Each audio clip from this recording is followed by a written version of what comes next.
La paracha qu'on va lire cette semaine, Bezrat Hashem, la paracha de Shlach Lecha, c'est une paracha qui est super angoissante. Chaque année, quand je lis cette paracha, elle me donne une rachta terrible, comme d'ailleurs un certain nombre de parachiotes qui se faire Bamidbar.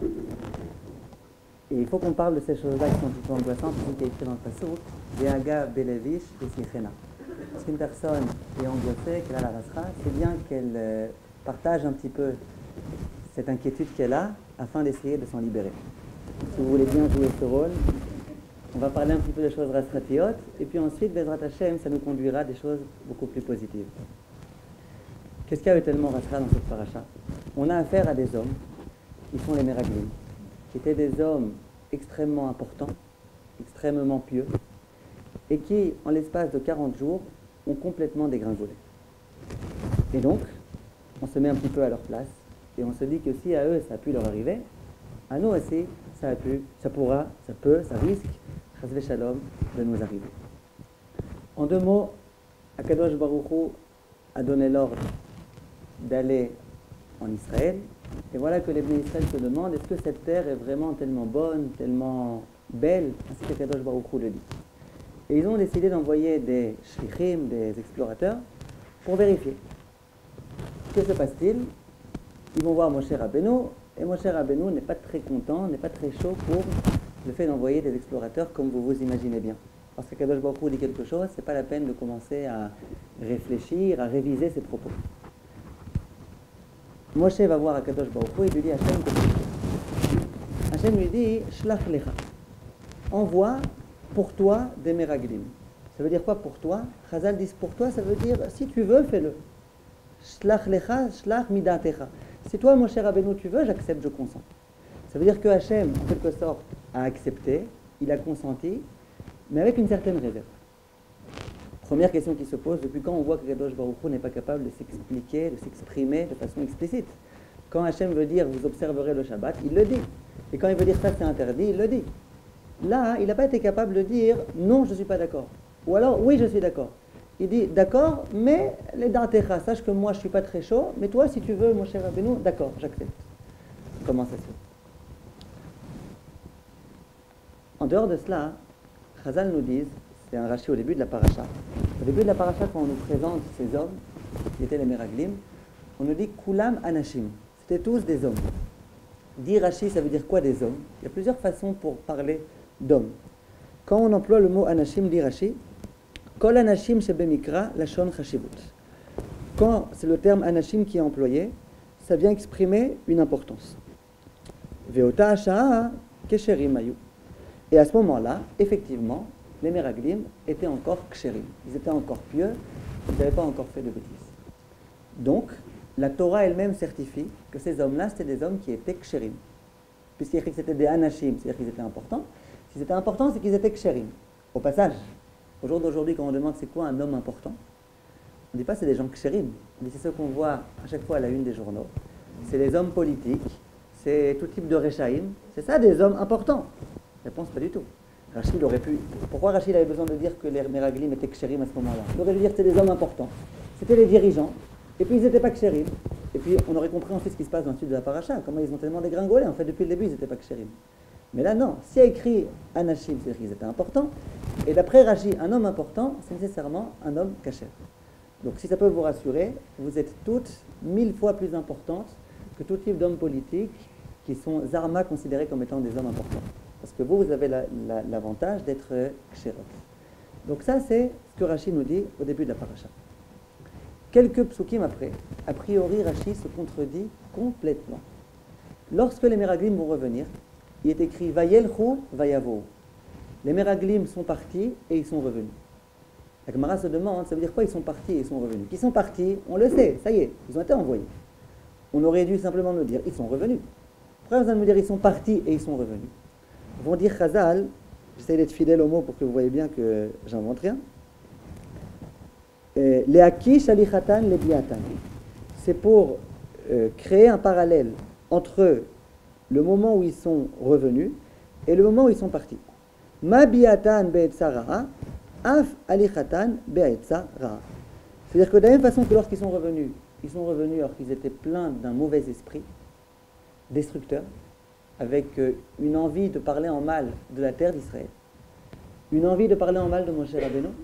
De la même façon, quand ils sont partis, telle était leur intention. Donc, on ne comprend plus rien. Comment on peut réussir à allier ces deux enseignements?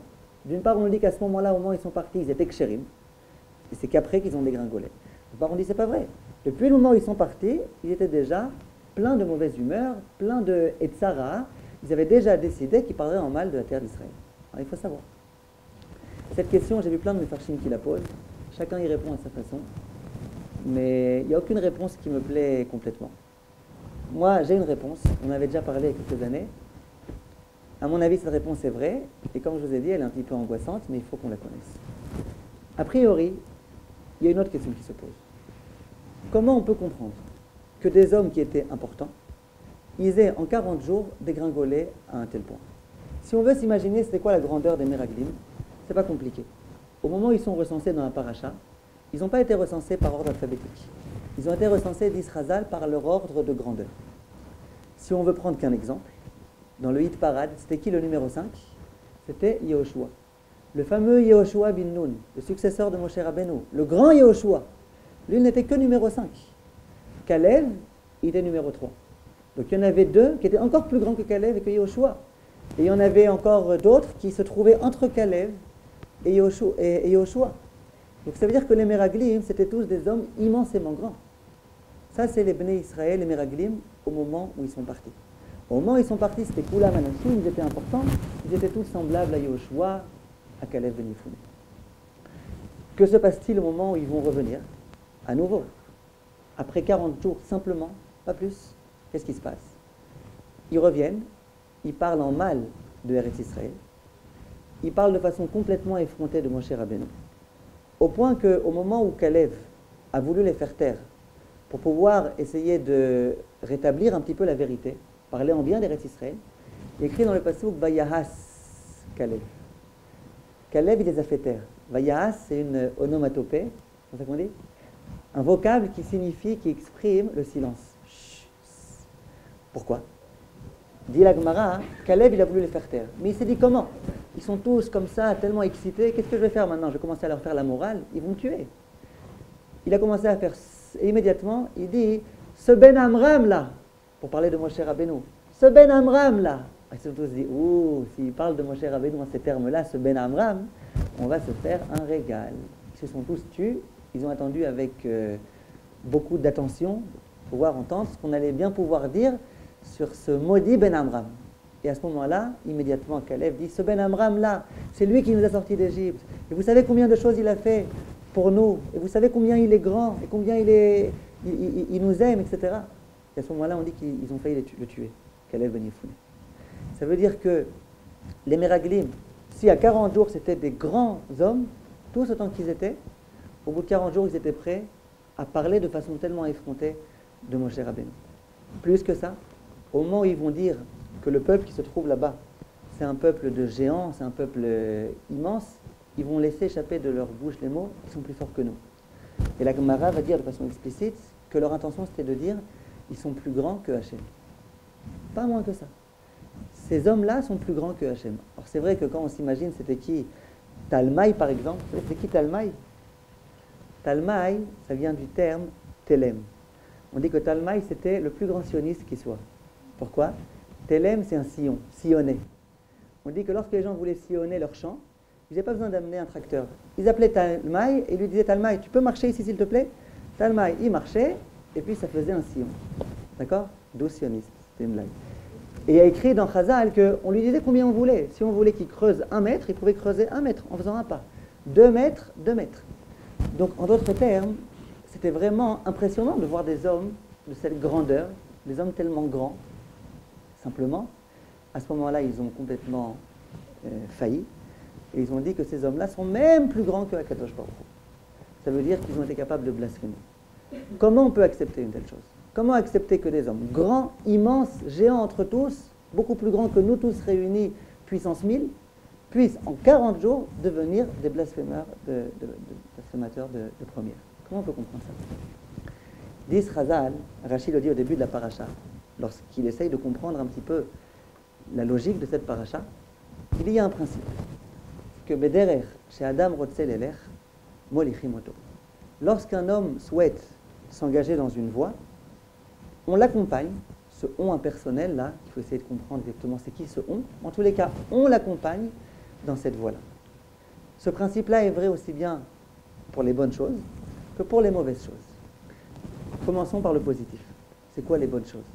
Un homme décide de se renforcer en Torah, en Tfila, en Yirat Shamayim, de corriger ses midot. C'est tout un travail immense.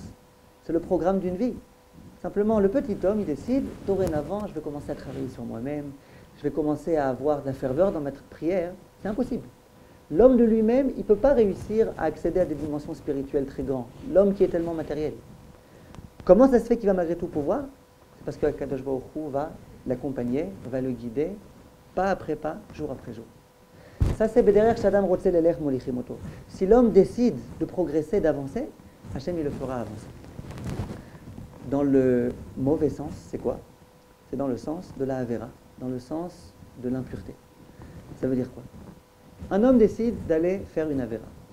Il décide, il a déjà tout programmé, tout planifié, tel jour, à telle heure, je vais prendre le bus, je vais aller là-bas, je vais faire telle et telle bêtise. Qu'est-ce qui se passe? Il arrive au moment où le bus est là, il ne rate pas son bus. Dans le bus, il y a une bonne climatisation. Le chauffeur, ce jour-là, est de bonne humeur. Tout se passe bien, il roule comme ça, de façon tranquille. Il arrive à bon terme, et puis il fait la bêtise comme il avait prévu. Et moi, je me pose une question. Si Hachem, c'est vraiment l'éternel, le roi de l'univers, que c'est lui qui décide de tout, il n'aurait pas pu faire ici, je ne sais pas, qu'il oublie son porte-monnaie, que le chauffeur soit un petit peu énervé, qu'il lui dise, écoute, il n'y a plus de place, il n'y a droit que 3 personnes debout. Il n'aurait pas pu faire en sorte, je ne sais pas, qu'il y ait un petit accrochage, un petit quelque chose, un petit accident, que finalement il ne puisse pas commettre cette avéra. Non, tout se déroule vraiment mieux qu'il l'avait prévu. Comment comprendre une telle chose? Alors quoi, Hachem n'existe pas? Je pense non. Hachem existe. Simplement, Bederer, Shadam Rotzel Eler, Molichimoto. Dès lors que tu as décidé d'emprunter un chemin, tout va aller dans ton sens. Tout va t'aider pour que tout se passe de la façon la plus formidable possible. Et pourquoi? Pour ne pas supprimer à l'homme le libre arbitre. Si jamais lorsque l'homme avait décidé de faire le mal, et que Kadosh Baruch Hu l'en empêchait, il n'y aurait plus de libre arbitre. Le libre arbitre, c'est dans la mesure où je peux faire le mal et je ne le fais pas. Et ça, c'est un principe qui est vraiment très angoissant. D'autre part, qui est très rassurant. C'est que Bederer, chez Adam Rotzel Eler, Molichimoto. Lorsque l'homme décide de faire du mal, tout va aller dans son sens. Le chauffeur du bus, la climatisation, tout va bien marcher. Et le pire, c'est qu'il va bien se sentir. Il va légitimer son comportement. Il va avoir tout type d'enseignements de nos maîtres qui vont aller dans son sens. Il va entendre tout type de rabbanim qui vont dire ce qu'il avait envie d'entendre.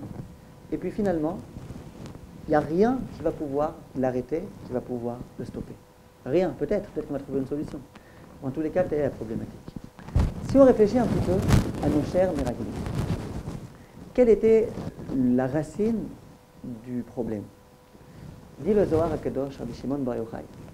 Il dit c'est que les Meraglim, tant qu'ils étaient dans le désert, c'était des chefs. Et les Juifs, ils aiment bien être des chefs. Comme dit le Rav Sitruk, quand je rencontre un Juif, à chaque fois je lui dis bonjour monsieur le président. Pourquoi? Je sais que soit un jour il était président, soit il le sera. En tous les cas, c'est sûr qu'un jour il le sera. Pourquoi? Un Juif, il doit être président forcément, nécessairement. Donc, ils avaient envie d'être des chefs. Maintenant, ils se sont dit, lorsqu'on va arriver en Eretz Israël, c'est Yoshua qui va prendre la relève. Qui sait si on va avoir notre rôle qui va être conservé?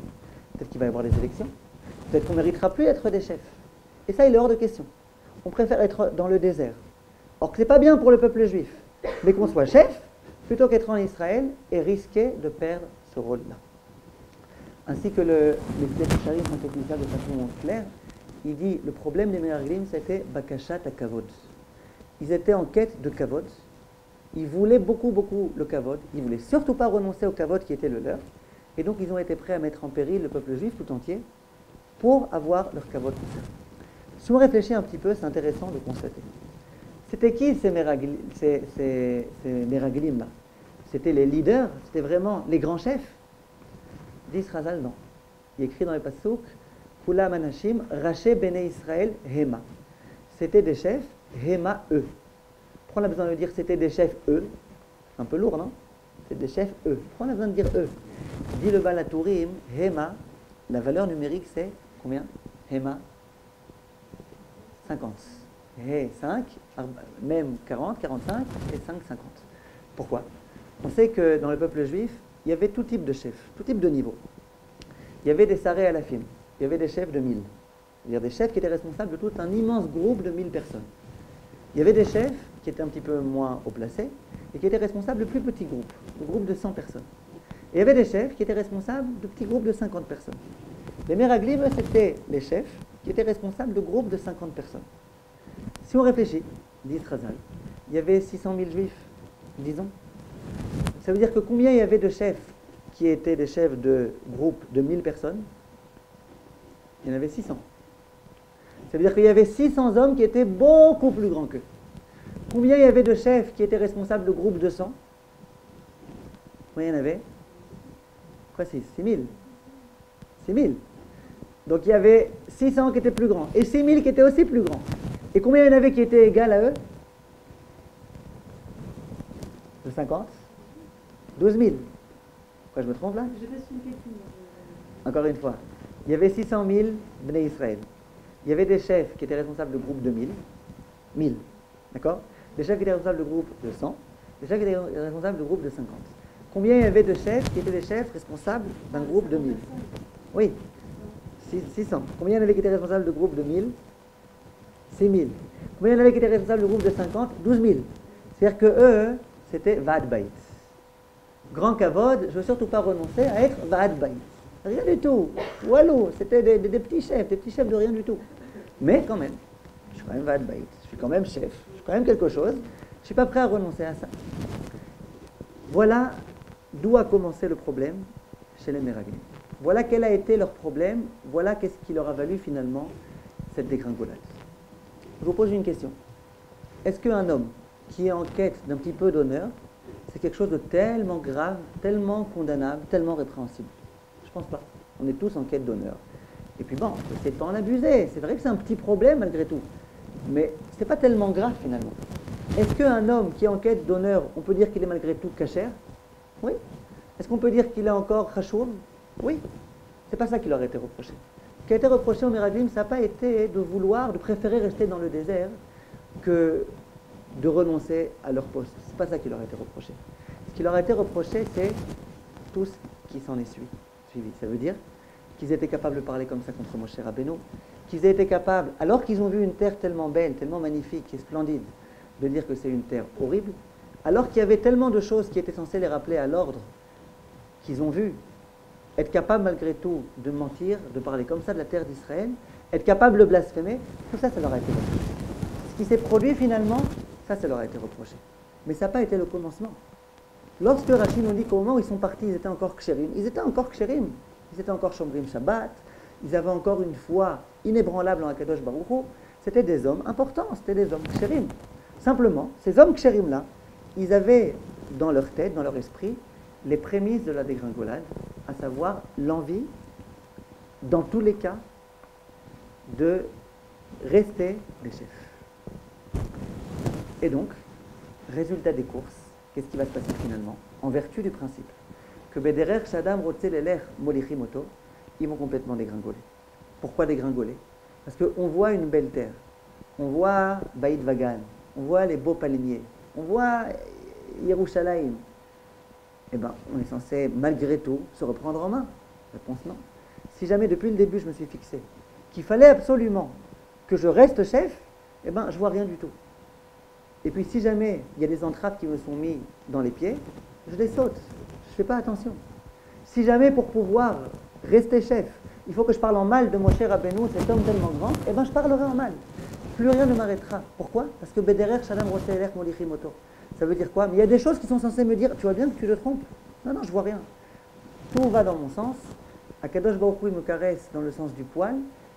Tous les malachim, ils viennent et ils me disent, t'as raison, continue, t'as raison. Il faut que tu fasses comme ça, t'as raison, regarde. Tu vois là les géants qui se trouvent là-bas? Ils étaient en train d'enterrer leurs morts. Ils auraient dû se dire, c'est fabuleux ça. Il y a des gens tellement grands, ils auraient pu nous écraser parce qu'on était des fourmis face à eux. Et Baruch Hashem, il y a eu un miracle. Ils n'ont même pas fait attention à nous parce qu'ils étaient occupés de leur mort. Et c'est dans ce sens-là qu'Hachem a fait tout cela. Ils auraient dû se dire, il y a quelque chose ici. Ils auraient dû être interpellés. Rien du tout. Ah, on voit qu'il y a des gens qui meurent, ça veut dire que cette terre-là, c'est une terre qui mange littéralement ses habitants. Ils n'ont rien été capables de comprendre. Pourquoi?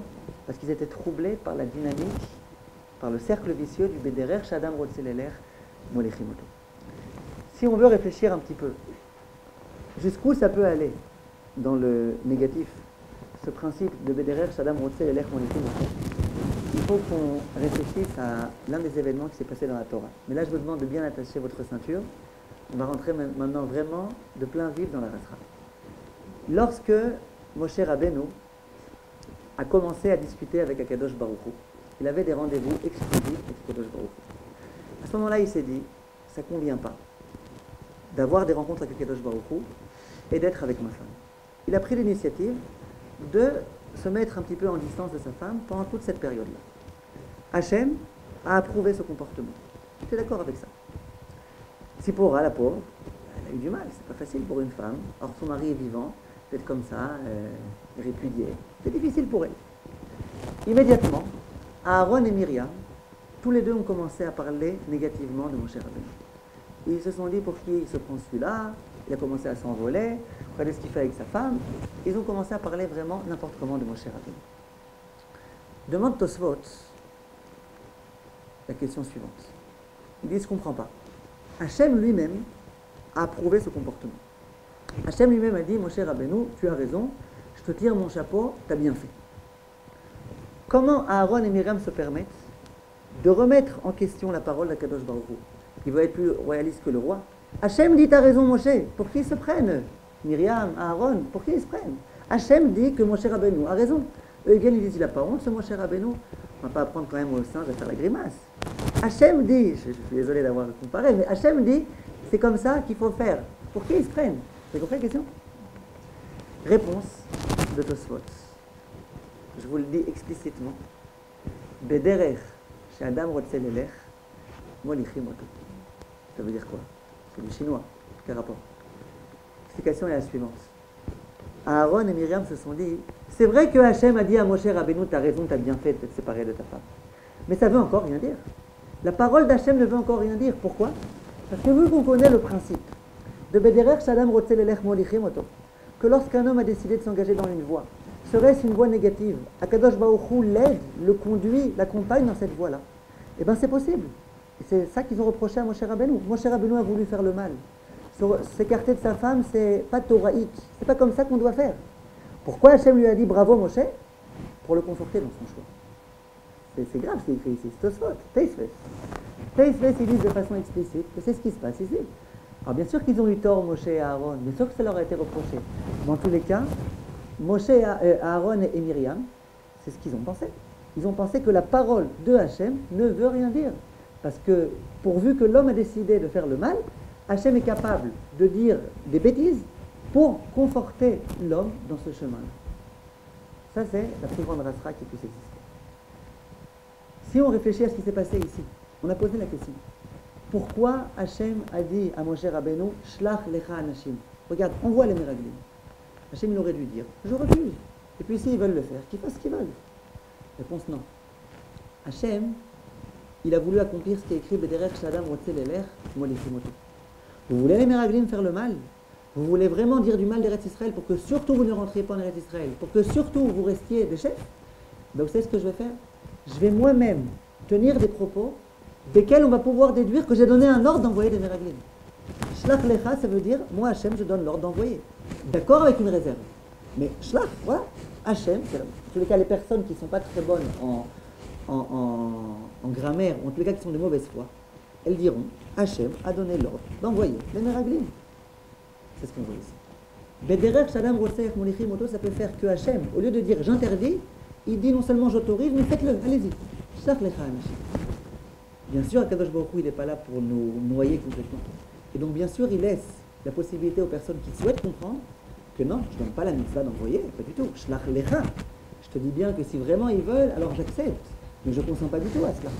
Dans tous les cas, les personnes qui veulent se tromper, les personnes qui veulent être Rotseleler Bederer Hara, Molichimoto, et Akadosh Baruch Hu est même prêt à dire une contre-vérité pour pouvoir conforter les gens dans un chemin qui n'est pas celui qu'Hachem a décidé. Pourquoi c'est aussi angoissant? Au jour d'aujourd'hui, Baruch Hashem, on a une coutume, c'est une coutume qui est vraiment remarquable. C'est qu'à chaque fois qu'on a une grande question, une vraie question, on va s'adresser à son Rav, souvent on va s'adresser même à des Gedolim. Et c'est une très bonne coutume. On va voir un Gedol, un homme qui est complètement investi dans la Torah, un homme qui n'a jamais lu un journal de sa vie, un homme qui n'a jamais entendu les Dvarim Betelim de sa vie. Et on lui demande, qu'est-ce que la Torah dit dans tel sujet? Est-ce qu'il faut que j'habite en Israël ou que j'habite en France? Est-ce qu'il faut que j'envoie mes enfants dans tel Talmud Torah ou dans telle école? Est-ce qu'il faut que j'aille travailler et étudier dans ma situation ou que étudier ou que travailler? Est-ce qu'il faut que je me marie avec un tel ou avec un tel? Et puis, je vais poser ma question à un Gadol et je souhaite, j'espère que ce que le Gadol va me dire, c'est qu'Akadosh Baruch Hu soit lui-même.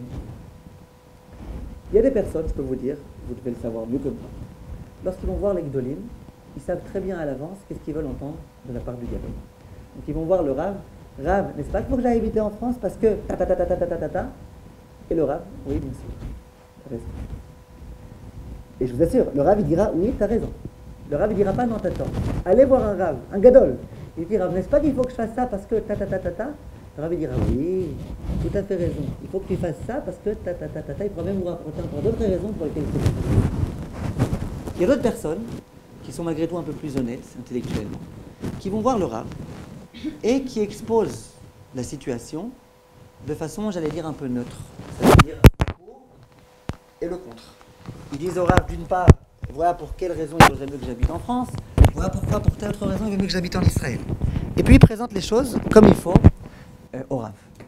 Quel est le problème? C'est que souvent ces personnes-là, elles savent déjà ce qu'elles veulent entendre. Souvent ces personnes-là, elles se disent, si le Rav dit quelque chose qui me plaît, je veux bien, sinon j'irai voir un autre Rav. Et puis finalement, on va poser la question pour avoir la signature du Rav, pour avoir l'accord du Rav. Le Rav, il faut qu'on sache que ce qu'il nous dit, ce n'est pas du tout d'At Torah. Ça peut être Rav Chaim Kanievski, Rav Eliashiv, le Baba Saleh, qui vous voulez. Ça ne sera pas du tout d'At Torah. Pourquoi? Parce que Bederer Shadam Rotzelelech, Molichimoto. Si Akadosh Baruch Hu est capable de dire à Moshe Rabbeinu, tu fais bien, or qu'il ne pense pas qu'il fait bien, ou qu'il est capable de dire au Bnei Israël, allez-y, les Meraglim, qu'ils y aillent. Et bien Rav Chaim Kanievski aussi, il est capable de dire à quelqu'un ce qu'il a envie d'entendre pour le conforter dans la voie dans laquelle il est. Donc là, je vous ai complètement toutes déboussolées. Mais Moshe, il avait posé la question dans les deux cas. D'accord. C'est-à-dire, il avait demandé à Hachem, est-ce que je dois faire ça? Non, il a compris que c'est ce qu'il fallait faire. Il n'a pas forcément eu un dialogue, quoi. Bon, en tous les cas, il l'a d'accord. En tous les cas, pour les Meraglim, il a posé la question à Moshe, est-ce qu'il faut envoyer les Meraglim? Et Hachem a dit oui, envoie-les. Shlach lecha. Donc on est complètement déboussolé. On est complètement déboussolé, on ne sait plus quoi faire. Je veux savoir c'est quoi Da'at Torah. Donc qu'est-ce que j'ai de mieux qu'aller voir un Gdolador? Je vais voir le Gdolador, on me dit non. Peut-être que ce qu'il va te dire, c'est pas Da'at Torah. Et puis je peux vous dire, il y a des cas, plein de cas, où on va voir un Gadol, il nous répond quelque chose. Quelqu'un d'autre va voir le Gadol, il lui répond complètement autre chose. Qu'est-ce qu'il y a? Il est fou? Qu'est-ce qui lui est arrivé à ce Gadol? Deux personnes, la même question, les mêmes termes. Comment ça se fait? Ou quelquefois, je vais voir un Gadol, il me dit quelque chose. 3 ans après, je vais le revoir, il me dit autre chose. Alors bien sûr que la réponse, elle dépend quelquefois de facteurs qui peuvent changer. Bien sûr qu'on peut dire aussi qu'il y a une espèce de névoie qui est dans le Gadol. On peut tout dire. On peut aussi dire ça. C'est que ce que l'homme a envie d'entendre, c'est finalement ce qu'il entendra. Et c'est angoissant. Une fois quelqu'un qui a été voir le Rav Steinman, il dit « Rav, est-ce que je dois faire ça? Parce que regardez, je pense qu'il faut que je fasse ça. » Alors il dit « D'accord, fais ça. » Après il dit « Ah oui, mais d'autre part, il ne faudrait pas que je fasse parce que… » Il dit « On ne fait pas. » Après il dit « Ah oui, mais alors fais. Alors fais pas. » On ne parle pas d'un enfant là. On ne parle pas d'un bébé Kadom. On parle d'un Gdolador. C'est un yo-yo, fais pas. Réponse, ça dépend de l'homme. Si l'homme vient, qu'il est sincère, qu'il est honnête, qu'il a vraiment envie de savoir ce qu'il doit faire, alors là, peut-être qu'il a une chance que ce que le Rav dise, ce soit effectivement Da'at Torah. Mais sinon, il n'a aucune chance. Je peux vous donner un exemple, et vous me direz ce que vous en pensez. Lorsque j'ai commencé à répondre aux questions de Halakha, il y a plusieurs années, il y a des femmes qui sont venues me voir et qui m'ont demandé de donner un cours à un public féminin de Ilchot Taharat HaMishpacha, Ilchot de pureté familiale. Donc je répondais déjà aux femmes, aux questions de Taharat HaMishpacha. On m'a demandé de donner un cours comme ça à un public de femmes. La vérité, à ce moment-là, je donnais encore aucun cours aux femmes. De surcroît, pas de sujet tellement épineux, tellement intime, qu'est Taharat HaMishpacha. Et on m'a demandé, au début, je dis, mais non, je suis encore jeune, j'ai encore jamais donné cours à des femmes, je ne sais même pas si c'est bien de donner des cours à des femmes, laissez tomber. Elles ont insisté, elles m'ont rappelé, non, c'est vraiment important, et on n'a pas envie d'écouter ce genre de cours de rabbaniyot, on préfère de Rav, blablabla, elles m'ont raconté leurs histoires. Je me suis dit, qu'est-ce que je fais? J'ai été voir à ce moment-là le Rav Bakshi Doron. Non seulement parce que je l'estime beaucoup, parce que je le connais, parce qu'il me connaît, mais en dehors de ça, parce que j'ai constaté que c'était un Rav très kadosh. Comment j'ai constaté ça, entre autres? J'ai déjà assisté à des galas dans lesquels il venait et disait des livrets Torah. À chaque fois qu'il disait des livrets Torah dans des galas, il se trouvait donc face à un public. Il y avait à gauche les hommes, à droite les femmes, avec une mechitza entre les deux. Et le Rav de là où il se trouvait, eh ben, il pouvait voir les femmes, il pouvait voir les hommes. À chaque fois, le Rav, quand il parlait, il se mettait, il s'inclinait comme ça, il se tournait un petit peu dans la direction des hommes. Et je regardais. À chaque fois, pendant tout son discours, il regardait que les hommes. Bien sûr, il n'a pas fait de façon choquante 180 degrés. Mais il regardait que du côté des hommes. Je me suis dit, c'est un Rav Kadosh. Et donc, c'est à lui qui convient de poser cette question-là. Et j'étais certain qu'il me dirait, laisse tomber. Tu ne vas pas t'amuser maintenant avec des cours Taharat HaMishpacha à des femmes. J'étais voir le Rav. Je me suis dit que pour être le plus clair possible, il vaut mieux que j'écrive la question. J'ai écrit la question. La vérité, si vous aviez lu la question que j'ai posée, vous auriez dit, c'est sûr à 100% que le Rav va dire non. Pourquoi? J'ai dit au Rav, regardez, voilà, j'ai tel âge, si vous ne vous rappelez pas de mon âge, j'ai tel âge, j'ai encore jamais donné de cours à des femmes, j'essaye de faire attention à mes yeux, et puis maintenant on vient de me demander de donner un cours, c'est un sujet très très très délicat, et est-ce qu'il faut que je donne cours ou pas? Moi je lui dis, Rav, j'ai plusieurs possibilités. Première possibilité, je me défile, je ne donne pas le cours. Et puis je pense que c'est le plus simple. Deuxième possibilité, j'exige que lorsqu'on donne le cours, il y ait et des hommes et des femmes, qu'on mette une mechitza entre les deux, que je me tourne du côté des hommes et que je regarde que les hommes. Entre parenthèses, je lui mets, comme j'ai remarqué que vous faisiez systématiquement. Troisième possibilité, j'accepte de donner le cours, et comme je suis un peu myope, j'enlève mes lunettes, et puis bon, on espère que Ya'azor Hashem, tout se passe bien. J'étais sûr que le Rav me dirait, laisse tomber, ne rentre pas dans ces problèmes-là. 2 jours après, je lui ai téléphoné. À ma grande stupéfaction, le Rav me dit, non seulement tu peux donner le cours, mais tu dois donner le cours, tu as une chova de donner le cours, les gens ont besoin d'apprendre ça à la halachot-là, il faut que tu donnes le cours. Il me dit, maintenant tu me demandes quelle solution, alors enlève tes lunettes et demande à ta femme qu'elle soit présente à ces cours de Taharat HaMishpacha que tu donneras, et puis comme ça, il n'y aura aucun problème, t'inquiète pas, Hachem sera avec toi. Lorsque j'ai été voir le Rav, je peux vous dire que je n'avais pas envie de donner ce cours, c'est-à-dire je voulais donner un cours de Taharat HaMishpacha, mais dans ces conditions-là, je ne voulais pas. À des hommes, pourquoi pas? J'en ai donné aussi à des hommes, mais je ne voulais pas. J'ai bien montré au Rav tous les contre et les contre et les contre, en dehors du pour qu'effectivement, le public francophone a besoin d'entendre ce genre de cours. Et la réponse du Rav a été qu'il faut le faire. Est-ce qu'à ce moment-là, ça veut dire que c'est Da'at Torah qu'il faut le faire? Qu'est-ce que vous en pensez? Bah oui. Peut-être pas. C'est sûr que là, il y a de grandes chances que ce soit Da'at Torah. Peut-être pas. Hein? J'ai pas compris. Et alors? D'accord, donc est-ce qu'il me dit c'est Da'at Torah ou pas? J'en sais rien. Qui dit qu'à ce moment-là, le chemin général dans lequel je m'étais placé, c'est un chemin positif? Qui me dit? Peut-être que depuis le début, je suis dans une voie négative. Et donc, on me conforte dans ce sens-là. Or, c'est vrai que ce jour-là, précisément, j'ai essayé de dire que je veux pas. Qui dit peut-être que je veux pas, c'était en fait je voulais. Ça veut dire qu'on est en train de devenir fou, là. On est en train d'expliquer. Dans ce cas-là, on est complètement fichu. Alors voilà, donc c'est pour ça que je vous dis que c'est angoissant. Dans ce cas-là, on est fichu, on va essayer de trouver une solution. Mais dans ce cas-là, on est complètement fichu. Parce que dans tous les cas, on ne peut jamais savoir ce qu'Akadosh Baruch Hu attend de nous. C'est sûr, je vous répète, c'est sûr qu'à mon avis, il y a 90% de chances que ce que le Rav m'a dit, c'était Da'at Torah, parce que personnellement, je pense que ce que je voulais entendre, c'était la vérité. Mais est-ce que je peux être sûr à 100%? Non. De la même façon que les Meraglim, je suis sûr qu'ils pensaient que c'était des grands tzadikim. Je suis sûr qu'ils ne savaient pas que tout ce qui les animait, c'était cette envie-là. Voilà ce que... Là, vous avez posé quand même de façon neutre la question. Voilà, donc de façon neutre. Voilà, de façon neutre, c'était une bonne chance pour que le Da'at Torah soit le Da'at Torah, mais ça ne veut pas encore complètement dire. Mais à nouveau, ce que je vous... En ce moment, j'en ai pas. Ça m'arrive de donner. Regardez, les maaseh, et puis ça s'est reproduit aussi.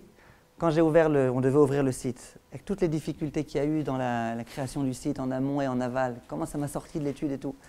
Un jour, je me suis dit, j'en ai marre, ça me fait sortir de mon étude, j'arrête complètement. J'avais déjà investi une certaine somme pour le site, j'ai dit j'arrête. il y avait tout type de personnes qui étaient autour de moi qui m'ont dit surtout n'arrête pas, n'arrête pas. J'ai dit moi je vais voir Rav Sternbourg, ce qu'il me dit, je fais.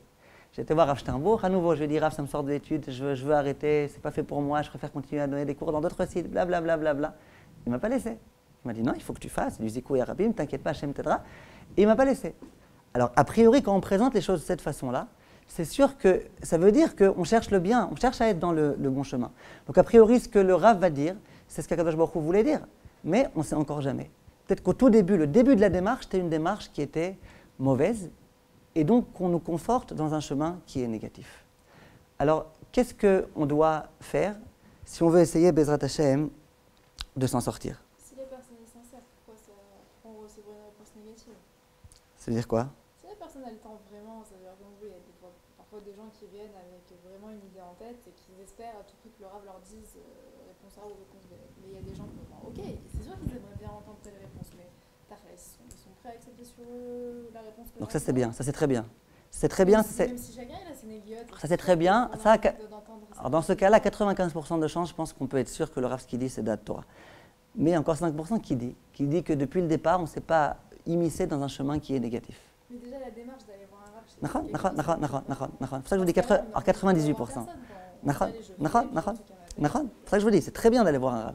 Et c'est très bien de présenter les choses de la façon la plus neutre possible, en lui laissant vraiment à lui décider c'est quoi la réponse. C'est vrai, vous avez raison. D'accord? On raconte qu'une fois, il y avait un plaignant qui est venu voir un Dayan, et il dit au Dayan, vous savez, lui, ce qu'il m'a fait, il me doit tant d'argent, et voilà ce qu'il m'a fait, et voilà qui... Le Dayan lui dit, t'as raison. L'autre, il dit, quoi? Il a raison? C'est-à-dire quoi? Tu dis que je suis un menteur? Mais regarde, lui, ce qu'il m'a fait, blablabla. Le Dayan lui dit, ouais, t'as raison. Alors la fille était derrière la porte, là, elle vient voir son père, elle lui dit, papa, son père c'était le Dayan, je comprends pas. Lui, il te dit quelque chose, tu lui dis qu'il a raison. Et puis l'autre, il te dit quelque chose, c'est tout l'inverse, tu lui dis qu'il a raison. Alors comment ça se fait? Le Dayan lui dit, t'as raison ma fille, toi aussi. D'accord? C'est-à-dire qu'on lui fait dire ce qu'il veut au Dayan, on peut lui faire dire ce qu'il veut, on a toujours raison, on a forcément raison. Qu'est-ce qu'on doit faire en pratique si on veut, Bezrat Hashem, réussir à éviter les problèmes? En tous les cas, j'espère que la problématique est bien située. Comment je peux savoir où j'en suis dans ma vie? Comment je peux savoir? Si je veux savoir par rapport à ce que le Rav va me dire, ce n'est pas forcément une preuve. Si je veux savoir par rapport à ce que les textes de Torah me disent, ce n'est pas une preuve. Parce que vous verrez des gens qui vont dire plein de bêtises avec des preuves de la Torah. C'est pas compliqué, on sort un texte de son contexte, on comprend un texte de façon tordue, on prend que les textes qui nous plaisent, et puis Hachem fera en sorte qu'on ne voit pas les textes qui vont à notre rencontre, et puis voilà, et puis on se forge une thèse qui est une thèse anti-toraïque, et on pense qu'on est dans la Torah. Alors quoi? La réussite, c'est peut-être une preuve. Si jamais j'essaye de faire quelque chose, je me lance dans un projet et que je vois que ça réussit, c'est la preuve qu'il y a de la siyata d'Ishmaya? Pas du tout. Peut-être qu'Hachem me conforte dans mon projet et qui me fait réussir alors que c'est un mauvais projet. La preuve, les Meraglim, quelle réussite ils ont eu, je ne sais pas si vous vous imaginez. Ils sont arrivés, il y avait tout le peuple juif, ils ont été capables de faire pleurer tout le peuple juif. Je ne sais pas si vous avez déjà vu un orateur tellement bon qu'il est capable d'émouvoir toute une assemblée de 600 000 personnes. Moi, je n'en connais pas. C'est vraiment, ça fait exploser YouTube, c'est un truc comme ça. Un Rav qui sait parler, qui sait faire pleurer 600 000 personnes. C'est les Meraglim. Donc la réussite, ils en ont eu de la réussite. Alors comment on fait pour savoir où est-ce qu'on en est? Et au passage, Rabbi Yochanan ben Zakkai, l'un des plus grands maîtres qu'on ait connus, au moment où il allait mourir, et ses élèves qui sont venus pour lui rendre visite et pour l'accompagner dans ses derniers moments. À ce moment-là, le Rav était en train de pleurer. Les élèves lui ont dit, Rav, pourquoi tu pleures? Et il a dit, avec beaucoup de simplicité et de sincérité, parce qu'il y a deux chemins qui sont face à moi. Le chemin qui mène vers le Olam Haba et le chemin qui mène vers le Gehinam. Et je ne sais pas dans quel chemin on va me conduire. Voilà ce que Rabbi Yochanan ben Zakkai, le Gdol Hador, a été capable de dire au moment où il allait mourir. De la même façon, j'ai entendu le Rav Mregen, il a raconté que le Rav Wolbe, quelques jours avant de mourir, c'était un vendredi, il l'appelle, il lui dit « Rabbi Nathan, j'ai besoin que tu viennes tout de suite ». Alors lui, il raconte, il dit « J'ai pris ma voiture, j'ai brûlé tous les feux rouges, le Rav Wolbe m'appelle, c'était rare comme ça qu'il m'appelle tellement urgemment. Et puis il dit « Je suis arrivé et je dis « Oui Rav, comment je peux vous aider ?» Et le Rav Wolbe, juste avant de mourir, le grand mashgiach de notre génération, il dit « Dis-moi, tu crois vraiment que j'aurai le droit au Olam Haba ?» Alors nous, on regarde ça, on dit « Ben, il rigole. » Il rigole pas. Rabbi Yochanan ben Zakkai n'était pas en train de rigoler, il était super angoissé. Qui me dit qu'on ne va pas me conduire vers le Gehinam? Et Rav Wolbe était angoissé. J'ai fait des bonnes choses dans ma vie. Je ne comprends pas. C'est quoi, tu as fait des bonnes choses dans ta vie. Tu as donné des cours dans des yeshivot, il y avait des milliers de personnes qui venaient t'écouter. Tu as écrit des sfarim, jusqu'au jour d'aujourd'hui, les gens étudient dans tes sfarim. Tous les jours, tu mettais les tefillin, tu faisais attention à ta parole, tu faisais attention à tout, je ne comprends pas. Ils pensaient vraiment qu'ils avaient fait des averot, qu'ils avaient été Mechaelim Shabbat, qu'ils avaient été... Makara, comment ça se fait que Rabbi Yochanan ben Zakkai a un doute, peut-être qu'il est dans un mauvais chemin. Comment ça se fait? À mon avis, l'idée est très claire. Puisque Bederer Shadam Rotze Elech Molichim Oto, c'est-à-dire que lorsqu'un homme décide de faire le mal, on le conduit dans ce chemin-là. Et on lui donne l'impression que tu as raison, tu fais bien, tu es un grand tzaddik, tu es un grand chassid. Rabbi Yochanan ben Zakkai, il s'est dit, j'ai l'impression d'être tzaddik, bien sûr. Si on demandait à Rabbi Yochanan ben Zakkai, tu crois vraiment que tu es un rachat? Il aurait dit non, la vérité, je ne crois pas que je suis un rachat. Je sais, je fais tout ce que je fais de la façon la meilleure possible. Je réfléchis avant de faire chaque acte. Donc moi, je pense que je fais le bien. Mais qui sait? Peut-être que ce que je pense être bien, c'est comme Ahminadjad, il se pense être bien lui aussi. Lui aussi, je vous assure, il se croit être un grand tzaddik. Alors bien sûr, je prends un exemple exagéré. Mais chacun se sent être un grand tzaddik. Chacun se sent être bien. Pourquoi? Parce qu'il y a ce principe de Bederer Shamosech Molichimoto. Si jamais une personne, lorsqu'elle faisait le mal, elle s'en apercevait, eh bien, ça serait trop facile. Il n'y aurait plus de libre arbitre. Le libre arbitre, c'est tu veux faire le mal, fais-le. Et on t'accompagne, et on te dirige, et on te guide. Donc si les Meraglim, qui étaient des hommes tellement grands, ont chuté de façon tellement vertigineuse, et comme je vous l'ai dit, les Meraglim étaient plus grands que nous, et les sollicitations de la part du Yetzer Hara qu'on a nous, elles sont beaucoup plus importantes que celles des Meraglim, que cette petite envie de kavod. Alors comment on va faire nous-mêmes pour savoir où on en est, et pour essayer de s'en sortir? Alors tout d'abord, je ne vous rassure pas, si Rabbi Yochanan ben Zakkai, le jour de sa mort, n'était pas capable de savoir si vraiment c'était un homme positif ou négatif, si Rav Wolbe, le jour de sa mort, n'était pas capable si c'était un bon homme ou un mauvais homme, nous, on ne pourra pas savoir non plus. Mais alors malgré tout, quel est le conseil? On va vivre dans la folie en ne sachant pas du tout où est-ce qu'on en est. À mon avis, le conseil est très simple. Il faut se servir de ce Bederer Shadam Rotze Leler dans le sens positif. Si on a dit que le Bederer Shadam Rotze Leler, il peut conduire un homme vers une tellement grande dégringolade, il peut aussi, dans le sens inverse, faire progresser un homme de façon prodigieuse. Un jour, je donnais cet enseignement, j'étais invité à une bar mitzvah, et je disais cet enseignement. Et je disais, on a ici un bar mitzvah, il vient de se lancer dans l'accomplissement, la pratique religieuse, et bien lui, il a de la chance. Pourquoi? Parce que lui, c'est aujourd'hui qu'il va déterminer ce qu'il veut vraiment. Si aujourd'hui, il dit, je suis Rotze Leler Baderech Hatova, et bien c'est bon, ça y est, c'est lancé. Nous, ça fait longtemps qu'on a dépassé cet âge-là. Et puis si, il y a 1 an, il y a 2 ans, il y a 3 ans, on s'est immiscé dans une voie négative. Et aujourd'hui, on est dans la continuation de cette voie-là. Où est-ce qu'on sait, comment on sait où est-ce qu'on en est? Alors, le conseil est le suivant, à mon avis. C'est que chaque jour, on essaye de remettre les pendules à l'heure. Ça veut dire quoi? Chaque jour, chaque 2 jours, chaque semaine, chaque mois, quand vous voulez, mais en tous les cas, de temps en temps, qu'on s'adresse à Hachem. Quand on est seul avec lui, on peut parler, n'ayez pas honte de parler. On éteint le portable, on se met avec Akadosh Baruch Hu, et on dit à Hachem, écoute, que je sois très apprécié de tout le monde, ça ne veut rien dire. Que les gens passent leur temps à me dire que je suis un grand tzaddik, ça ne veut encore rien dire. Je ne sais pas. Hachem, je te demande, si jamais je ne suis pas dans la bonne voie, aide-moi. Remets-moi dans la bonne voie. Fais en sorte qu'au lieu de rencontrer sans arrêt sur mon chemin des rabbanim qui vont me dire « T'as raison, t'as raison, t'as raison, t'as raison », qu'un jour je rencontre un rav qui met une claque à la figure et qui me dit « Ça fait 20 ans que tu te gourres. Hachem, aide-moi, j'ai besoin, Hachem, que tu m'aides. » Hachem sache en tous les cas une chose. Moi, ce que je veux, c'est faire le bien. Ce que je veux vraiment. Et on essaye d'expliciter nos intentions. À un moment donné, on remet les pendules à l'heure. On remet tout à zéro. À un moment donné, on est mit à pèse, comme on dit en hébreu. On remet tout à zéro, tous les compteurs, et on dit à Hachem, Hachem, j'en sais rien. J'arrête un petit peu la routine dans laquelle je suis, le chemin dans lequel je suis, où tout doit forcément être bon. Voilà, je ne sais pas, Hachem, où j'en suis. Je pense que ce que je fais est bon, parce que sinon je ne le ferais pas. Mais je ne peux pas savoir. Ce que je sais, Hachem, c'est que je veux faire le bien, je veux faire ta volonté, et je veux que tu me guides dans le bon chemin. Si jamais on est capable en toute sincérité, d'exprimer ces propos-là à Hachem, au moins on peut être sûr que notre Rotze Leler, c'est un Rotze positif. Parce qu'on ne peut pas être en train de dire à Hachem, je veux vraiment être dans le bon chemin en se moquant de nous-mêmes, ça c'est pas possible.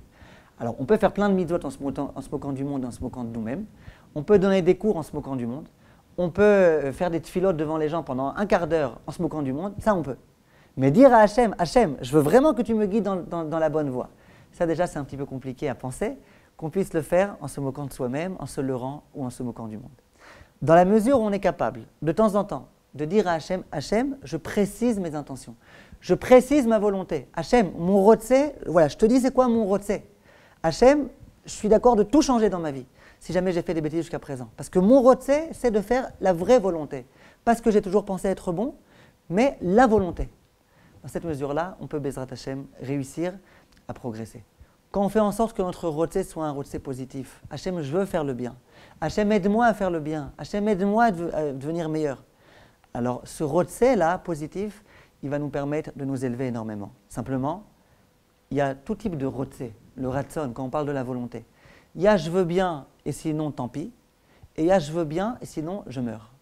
Hachem, je veux vraiment que tu m'aides, je veux vraiment que tu me cartes du mal et je veux vraiment que tu me rapproches du bien. Et c'est sûr que lorsqu'une personne est rotsé l'air dans le bon chemin, Hachem, il ne peut que l'aider. La preuve. Qu'est-ce qu'on vient de dire jusqu'à présent? Que quand quelqu'un veut être roté dans le chemin négatif, qu'est-ce qu'Hachem fait? Il le conduit dans ce chemin-là. Nachon? Je vous pose une question. Ah oui? Il le conduit vraiment? Alors comment ça se fait qu'Hachem ait fait en sorte que les géants étaient en train d'enterrer leurs morts? Comment ça se fait? Si Hachem voulait vraiment qu'ils se trompent, il aurait dû faire en sorte que les géants n'enterrent pas leurs morts, que les géants regardent comme ça, là, de leurs plusieurs kilomètres de haut, ces petits nains, et puis qu'ils les écrabouillent. Il en aurait écrasé une dizaine, il était 12, il en aurait écrasé 11, et puis le rescapé serait rentré, il aurait dit, vous voyez, je suis le seul, Israël c'est une terre abominable, et puis Hachem, ça aurait été plus simple, non, pour Hachem. Si vraiment il avait envie de conforter ces gens-là dans cette voie-là, c'est ce qu'il aurait dû faire, non? Vous n'êtes pas d'accord avec moi? Réponse, on voit de là que Adkama, qui a un principe qui est que Bederer Shadam Watseech Molichimoto, et que si on veut procéder du mal, Hachem nous aidera à procéder du mal. Malgré tout, réserve. Non, j'ai quand même essayé de vous aider, j'ai quand même essayé de vous protéger. Shlach Lecha. Je vous donne l'ordre d'envoyer des Meraglim, mais comprenez quand même que je ne suis pas très d'accord avec ça. Si déjà, quand l'homme veut faire le mal, et qu'il y a une loi de la nature que lorsque l'homme veut faire le mal, Hachem l'aide à faire le mal. Malgré tout, il essaye de nous protéger. Il met des barrières autour de nous pour nous écarter du mal. Combien, a fortiori, quand l'homme décide d'aller dans le bon sens, de progresser, combien Hachem l'aidera à progresser de façon extraordinaire. C'est ce qu'il faut qu'on essaye de faire. Quand on a envie de se lancer dans un projet, on ne sait pas si c'est un bon projet ou un mauvais projet. On ne sait pas si ce qui nous anime, c'est une bonne intention ou une mauvaise intention. Il y en a, qu'est-ce qu'ils vont faire? Ils vont dire à Hachem, Hachem, fais en sorte que ça réussisse, Hachem, fais en sorte que ça réussisse, Hachem, fais en sorte que ça réussisse. C'est pas ça. Hachem, fais en sorte que ça réussisse si c'est le bon projet. Et si ce n'est pas le bon projet, je suis prêt du jour au lendemain à tout arrêter. Pourquoi? Hachem, je te demande de m'aider. Donc voilà la leçon qui nous est donnée et on a répondu aux questions. Pourquoi Hachem a dit Shlach Lecha? Parce qu'Hachem a voulu laisser une possibilité, ainsi que c'est écrit dans Chazal. Chayecha shani noten lahem makom litot. Je leur laisse la possibilité de mal me comprendre. Et de dire, oui, Hachem nous a donné l'ordre d'aller visiter, explorer la terre d'Israël. On a demandé si au moment où ils sont partis, ils avaient déjà l'intention de revenir en disant du mal d'Eretz Israël, comment on peut dire qu'ils étaient kshérim? Réponse non. Au moment où ils sont partis, ils avaient déjà l'intention de tout faire pour que leur rôle social leur soit conservé. À ce moment-là, ils étaient encore kshérim, parce qu'ils n'ont pas encore blasphémé, ils n'ont pas encore parlé mal de Moshe Rabbeinu, ils n'ont pas encore fait de la Shonara. Comment ça se fait que rien n'a été capable de les arrêter?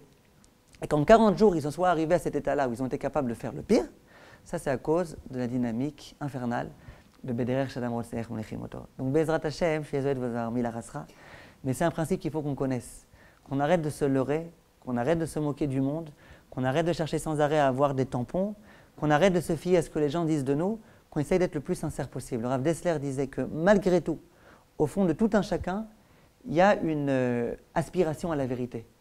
Au plus profond de nous-mêmes, on est censé savoir si on est dans le bon chemin ou pas.